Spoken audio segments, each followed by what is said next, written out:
video tutorial for today. I just want to talk about three things: layers, photos, and alignment, because those are things that I've been getting asked. And also, I know I kind of talk fast, so it might be easier if I just make a video that you could refer back to.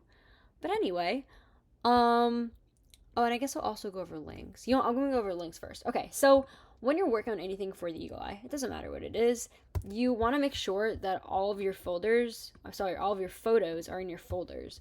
So you all have these little photos. So if you open my opener folder, you'll see that I have a bunch of junk in here, and these are all of the things I've been using for my layout. The reason I keep them all in here is because if I open a page and the photo isn't in this folder and I open it on a different computer, let's say I open this on Falk's computer doesn't have these files, so I'm gonna have missing links. So just make sure that one, this is sunk to your desktop, or not to your desktop, to your computer, and not Teams. And two, make sure you're putting all of your photos or graphic elements, literally anything that goes in your layout that isn't from InDesign, put it in there. Also, after you sync everything to Teams, you should not be using Teams again for anything else related to these layouts, because once you sync all of this, you do not need anything else. So if you're going back and downloading stuff on Teams, you are doing it wrong. Literally delete Teams off your no, actually don't delete Teams off your computer, but you could, and it would not make a difference. Anyway, yeah, that is that. So, photos. You can put photos in InDesign a few different ways. The first way is if I wanted to put in someone, I could just literally just drag and drop them into InDesign, and I might have to think about it, and it will give this to me like this, and then I get a photo, and here he is. He's off the page, but I could drag him back on. When you're scaling photos, if you just want to make this bigger and I go to scale it, it's not going to do anything. It's going to make the frame he's in bigger, but it's not going to make him bigger. So what you have to do is hit Command and Shift, and it scales him proportionally. However, if I had just hit Shift, it would scale the box proportionally. If I just hit Command, I believe it would just stretch him. So, recap on that. Doing this makes the box bigger. Oops. Doing Shift makes the box bigger proportionally, and hitting Command makes him makes the picture bigger. So, Command Shift, and then you can scale. Oops, I didn't do that right. Make sure selecting the box. What I did there was if you double click on the donut, you see if I click and hold on the donut, you see there's this orange box moving around. That's where he is within his frame. So you can also make that bigger, smaller, but don't really do that because you're just gonna annoy yourself. But yeah, I like to shrink the boxes to the person. Alternatively, you could hit fit, or no, you could right click it and then go fit, and then fill frame proportionally, which didn't really do anything because if he was really ginormous, oh no, he's cut out, right click and then fitting and then fill frame proportionally, and it will fill frame proportionally. Or you can fit content proportionally, which is make sure the entire content is in the box, or the other ones. But basically those are the two that you should be using. If you have a Photoshop file or an Illustrator file as a photo rather than a JPEG or a PNG, which don't use a JPEG, if you're going to use something else, use a PNG. But anyway, if you have an Illustrator file or a Photoshop file, it's called an active document. So what that's going to do is if you close InDesign and then update your Photoshop file, if you make another edit to it and then you reopen InDesign, it's going to update your photo, which I talked about in the how to cut things out video a few minutes ago. Well, I guess I don't know if you saw it, but anyway, that's that. If you no, okay, I'm gonna put a photo here, but I'm not gonna be yet, you can use this, and you can actually just drag photos into that. So I'm gonna put the cat photo in. There you go. Cat photo is now in the box. So fitting like this. I had a sip of water, my gosh.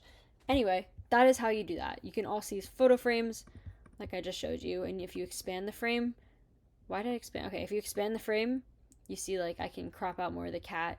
I can get just his eyes for a dramatic shot of in the inside daily life of this cat. I don't even remember where I found this photo, but maybe they're selling a hat at the store. I don't know. Anyway, that's photos. Layers in InDesign are kind of annoying. I like Photoshop layers, but a lot of people like InDesign layers. Up to you. A layer is like this. You can create more layers and you put all the stuff inside of the layers. So if you're using, I think PowerPoint, you right click and do fit, send to front, send to back. maybe you can do that on here. Oh yeah, I guess you can. Bring to front, bring to back, and it's gonna like bring this all the way up. But you could just go in your layers panel and you can move things up and down. And, oh, why did I get an error message? I hate how they changed the new Mac error message from like a to a popping noise. It's like not aggressive enough. But yeah, anyway, if you have this little gray line, it shows that you're moving things up and down. I keep getting another little error message. It's so weird. Okay. What was the other thing? Alignment. I'm going to show you alignment. The cats are going to go bye-bye. There we go. Okay, so alignment. Here's a box. It's going to be the black box, and this is going to be the pink box. All right. I think I showed you this, like, in the meeting, but if I didn't, or if you weren't there, watch. So, if I want to, I can align these things a lot of different ways. If you open your properties panel, which is here, but you might not have it, so window properties, you're going to get your alignment when you click on things. Or I think you just open alignment, like, I don't know where it is, but type alignment into here. But spell it right. I need water. I have not had water today. All right, object and layout. There you go. So, object and layout, and then align. It's all the same thing.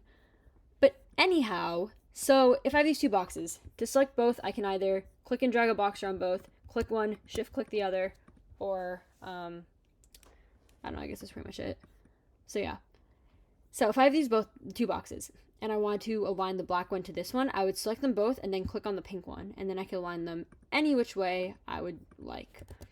Alternatively, do it again and align it to the black one. Does not make a difference.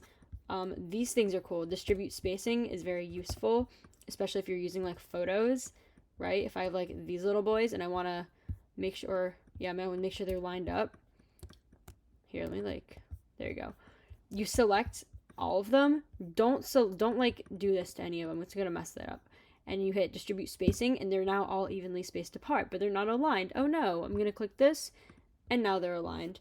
Also, if you want to get the grid back or like get rid of the grid, hit W, and that will do wonders for you. But yeah, that's that. I think that's about it. Grouping things. Select Command G, and then it shows up as a group in here, and then you can expand the group, and it says like rectangle and rectangle because these are these guys' names.